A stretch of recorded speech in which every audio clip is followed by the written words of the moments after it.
মুক্তিযুদ্ধের প্রধান নেতা হলো, মুক্তিযুদ্ধের 9 মাসের প্রধান নেতা হলো তাজউদ্দিন, তাকে বটগাছের মতো ছায়া দিছে সৈয়দ নজরুল ইসলাম।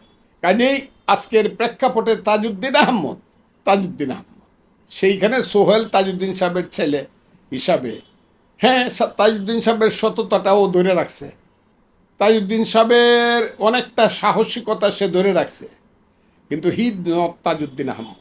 এবং এককভাবে সোহেল তাজ আওয়ামী লীগেরই বা আওয়ামী লীগের নামে আর এই দেশে কোনো রাজনৈতিক দল রিভাইভ হইলেও ওটা কোনো কার্যকর হবে বলে আমি মনে করি না।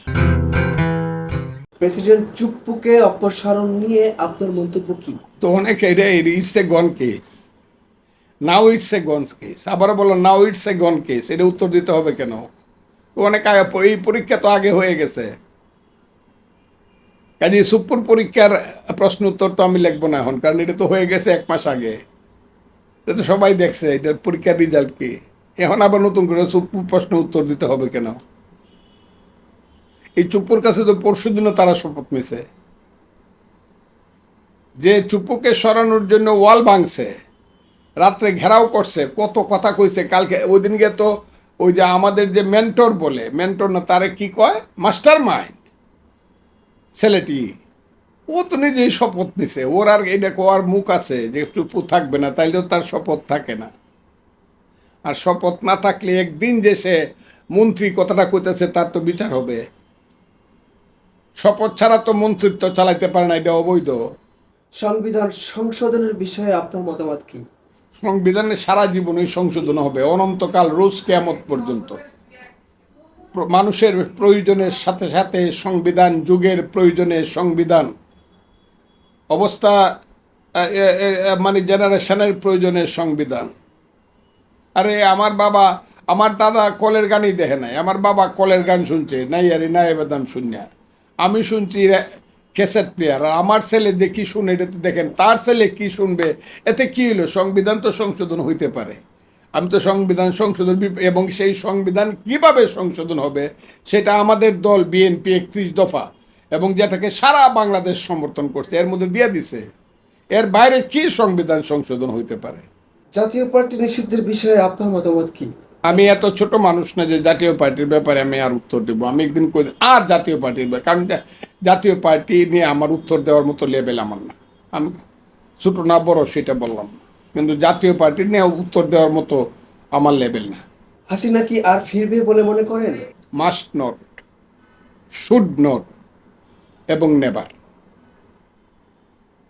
আসা উচিত না, অবশ্যই আসা উচিত না, এবং কখনোই আসা উচিত না। কারণ শেখ হাসিনা এই দেশে নিজের ধ্বংস করছে, আমার দুঃখ না, সে তার মহান পিতাকে ধ্বংস করছে, আওয়ামী লীগের মতো একটা মুক্তিযুদ্ধের রাজনৈতিক দলকে ধ্বংস করছে, বাংলাদেশের মুক্তিযুদ্ধকে প্রশ্নবিদ্ধ করছে। কাজে সে কেন আসবে? হোয়াই শি উইল কাম?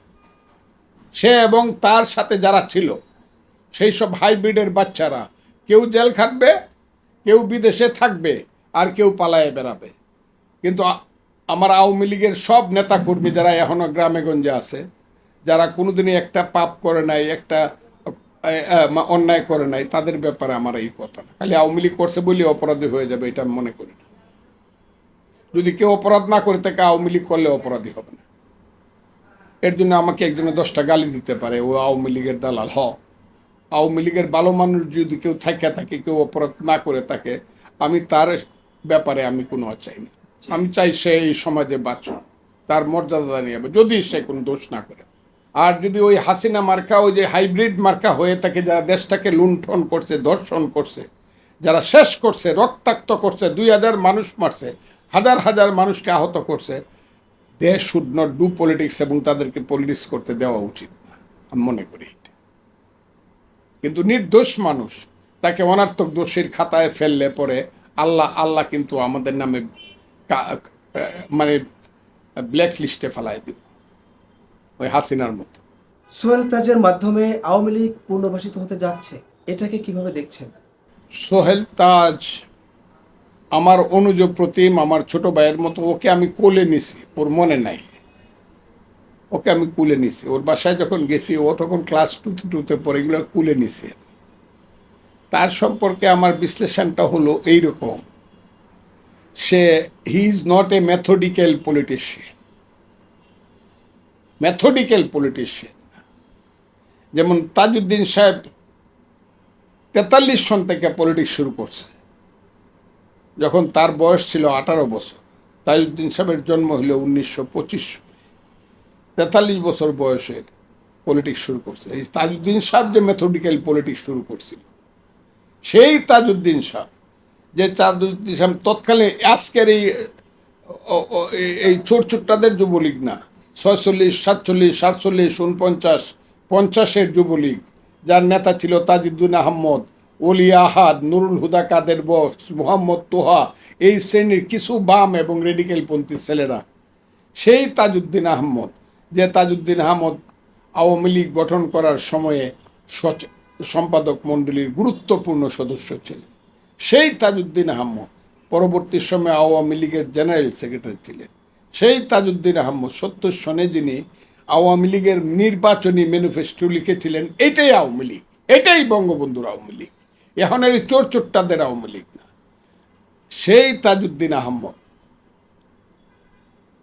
আপনি যেভাবেই বলেন, যে যত কথাই বলুন, মুক্তিযুদ্ধের প্রধান নেতা হলো, মুক্তিযুদ্ধের 9 মাসের প্রধান নেতা হলো তাজউদ্দিন, তাকে বট গাছের মতো ছায়া দিছে সৈয়দ নজরুল ইসলাম।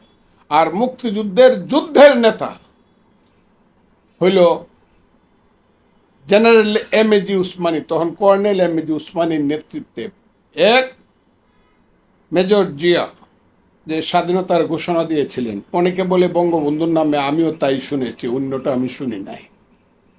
বঙ্গবন্ধুর নামে দিলেও সেই 1 নম্বর। যেমন 1 নম্বর সেক্টরের কমান্ডার ছিল পরবর্তী সময়ে ব্রিগেডের উনি কমান্ডার ছিলেন জিয়াউর রহমান, খালেদ মোশাররফ, শফিউল্লাহ, সিআর দত্ত, মীর শৌকত আলী, কর্নেল তাহের, আবুল মঞ্জুর, মেজর এম.এ. জলিল। আমি নাম এমনভাবে বলতে পারবো, কোন বেটা বলতে পারবে এইসব? কাজী নুরুজ্জামান, সব বলতে পারবো। তারাই হলো মুক্তিযুদ্ধের সিভিল লিডার, পলিটিক্যাল লিডার এবং যুদ্ধের নেতা উসমানীর নেতৃত্বে এরা 11 জন। উসমানী নিজে যুদ্ধের ফিল্ডে যায় নাই, যুদ্ধ পরিচালনা, কিন্তু যুদ্ধের ডাইরেকশন তো তাই, যেহেতু উনি প্রধান সেনাপতি। কাজেই আজকের প্রেক্ষাপটে তাজউদ্দিন আহমদ, সেইখানে সোহেল তাজউদ্দিন সাহেবের ছেলে হিসাবে, হ্যাঁ, তাজউদ্দিন সাহেবের সততাটাও ধরে রাখছে, তাজউদ্দিন সাহেবের অনেকটা সাহসিকতা সে ধরে রাখছে, কিন্তু হি নট তাজউদ্দিন আহমদ। এবং এককভাবে সোহেল তাজ আওয়ামী লীগেরই, বা আওয়ামী লীগের নামে আর এই দেশে কোনো রাজনৈতিক দল রিভাইভ হইলেও ওটা কোনো কার্যকর হবে বলে আমি মনে করি না। তবে আওয়ামী লীগ যে আদর্শ নিয়ে গঠিত হয়েছিল 1949 সনের 23শে জুন থেকে পরবর্তী সময় পরিবর্তন হইতে হইতে গণতন্ত্র, মানবতাবাদ, সাম্য, ধর্মনিরপেক্ষতা বা সাম্প্রদায়িকতা, ধর্মনিরপেক্ষতা, মানুষের পেটের ভাত, পরনের কাপড়, এবং একটা সেই দেশ, বাঙালি জাতির একটা রাষ্ট্র, যে রাষ্ট্রে হিন্দু নয় ওরা মুসলিম, জিজ্ঞাসে কোনো জন, কান্ডারি বলো ডুবেছে মানব, সেই যে রাষ্ট্র, সেই যে বাঙালি জাতির রাষ্ট্র, যেটা এখন রাষ্ট্রীয় সীমানা ধরে আমার জাতীয়তাবাদ, যে বাংলাদেশি জাতীয়তাবাদ, কোনোটাই ভুল না। বাংলাদেশি জাতীয়তাবাদও ভুল না, এটা হলো রাষ্ট্রীয় সীমানা ভিত্তিক জাতীয়তাবাদ। বাঙালি জাতীয়তাবাদও ভুল না, এটা হলো নৃতাত্ত্বিক এবং ভাষাভিত্তিক জাতীয়তাবাদ। অনর্থক মানুষ এটা নিয়ে তর্ক বিতর্ক করে এবং ঝগড়া লাগায়। সেই যে জাতিসত্তা, সেই জাতিসত্তার পক্ষে একটি রাজনৈতিক দল শক্তি থাকবে, দল থাকবে না, ফ্রন্ট থাকবে না, মনে মনে থাকবে একটা শক্তি থাকবে, কি? গণতন্ত্র, ধর্মনিরপেক্ষতা, পেটের ভাত, পরনের কাপড়। কথাগুলো খুব বোঝার চেষ্টা করেন। বাঙালি জাতির সেই যে গগনে গরজে মেঘ, ঘন বরষা, কুলে একা বসে আছি নাহি ভরসা, রাশি রাশি ভাড়া ভাড়া, ধান কাটা হলো সারা, ভরা নদী খুরো দ্বারা খর পরশা, কাটিতে কাটিতে ধান এলো বরসা, অথবা বলো বীর বলো উন্নত মম শির, শির নেহারি আমারি নত শির ওই শিকর হিমাদ্রির, অথবা রেখমা দাসের মনে মিনতি করি পদে, সাদিতে মনের স্বাদ ঘটে যদি পরমাদ, মধুহীন করোনা কো তবু মন কোকোনা দে। এর পক্ষে একটা রাজনৈতিক শক্তি থাকবে, সেটা আওয়ামী লীগ নাও হইতে পারে, আওয়ামী লীগ না হওয়াটাই ভালো, এবং আওয়ামী লীগ হইতে পারবে বলে আমি মনে করি না। কিন্তু এই ফিলোসফির পক্ষে দল থাকবে। আর একটা সার্বক্ষণিক দল একটা থাকবে, মুসলমান ইসলাম নামদারি। আমি তাদেরকে সম্মান করি, রেসপেক্ট করি, তাদেরকে আমি সালাম জানাই।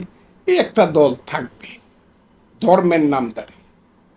আর একটা দল থাকবে মধ্যবর্তী, প্লাস মাইনাস মিল্লা বিএনপির মতো, সবাইকে আশ্রয় দিবে, লাইক প্ল্যাটফর্ম, সবাইকে, বাঙালি জাতীয়তাবাদী, বাংলাদেশি জাতীয়তাবাদী, সমাজতন্ত্রী, আবার জামাতের লোক, আবার মোল্লা মৌলবী, সবাইকে আশ্রয় দিবে, সেই দলও থাকবে। আবার বামপন্থী একটা দল থাকবে। কাজেই আমি মনে করি যে বাংলাদেশে এই দল থাকবে, এবং এই দলটা থাকলে পরে এই দলগুলো দেশকে চালাবে। কেউ কাউকে সাথে মারামারি করার দরকার নেই। সবাই মিললেই মানুষের কাছে আমরা যাব, গিয়া বলবো আমি ইসলামিক রাষ্ট্র চাই, ইসলামিক আমি শাসন চাই। আমি গিয়া বলবো আমি গণতন্ত্রে বিএনপি করি, আমি গণতন্ত্রের শাসন চাই। আমি কমিউনিস্ট, আমি গিয়া বলবো তোমার আমার ঠিকানা ক্ষেত কামার কল কারখানা, আমাকে তুমি ভোট দাও। আবার আমি বিএনপি, আমি গিয়ে বলবো আমি নতুন বাংলাদেশ গড়ব, শহীদ জিয়ার পথে তোমরা 21 দফা আমি বাস্তব, আমাকে তোমরা ভোট দেবে। যাকে দিবে সে দেশ চালাবে। এর বাইরে কিছু হওয়া উচিত হবে না, তাইলে দেশ থাকবে না।